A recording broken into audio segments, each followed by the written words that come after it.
நாம இந்த வீடியோல பார்க்க போற கதை என்னன்னா, எறும்பின் புதிய பாதை.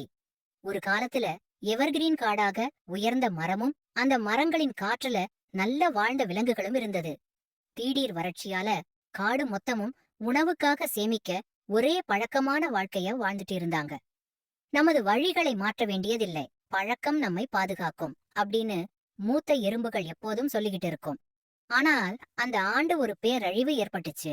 அந்த கடுமையான வறட்சி ஆறுகள்ல தண்ணீர் இல்லாம உணவு எங்கேயும் கிடைக்காம இருந்தாங்க.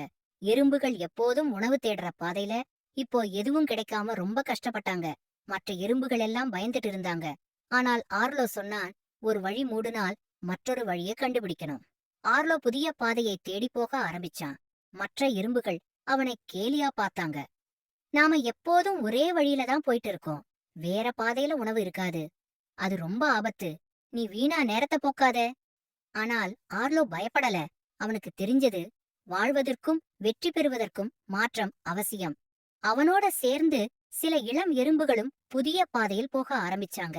ஆர்லோவும் அவனோட நண்பர்களும் வறண்ட நிலம், பறவைகள் மற்றும் வெயிலோட சூடான தாக்கம் எல்லாத்தையும் கடந்து போயிட்டு இருந்தாங்க. அவங்களோட தீவிரமான பயணத்துக்கு அப்புறம் அவங்க ஒரு மறைக்கப்பட்ட தோட்டத்தை கண்டுபிடிச்சாங்க. அங்க தண்ணீர் செழிப்பா இருந்தது. மர நிழல்ல நிறைய பழங்கள், விதைகள் எல்லாம் இருந்தது. அது ஆர்லோ மற்றும் அவனோட நண்பர்களை வியப்பாவும் மகிழ்ச்சியாவும் ஆக்குச்சு. ஆர்லோவோட குழு அவங்க கூட்டத்திற்கு நிறைய பழங்கள் கொண்டு வந்தாங்க. முதல்ல மற்ற எறும்புகள் ஆர்லோ சொன்னதை நம்பல.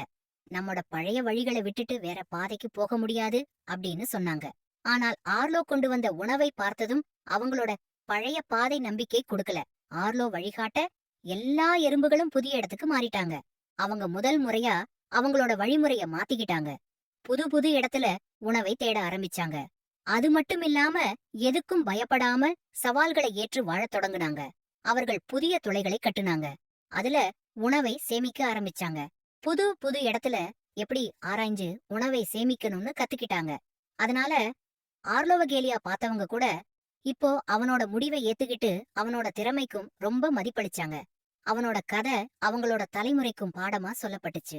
எதுக்கும் துணிஞ்சவங்க தான் இங்க வாழ முடியும்னு கத்துக்கிட்டாங்க. கதையின் நெறி, உயர்வுக்கு மாற்றம் அவசியம். தன்னை பொறுத்துக் கொள்ளக்கூடியவர்களே வாழ்க்கையில் வெற்றி பெறுவார்கள்.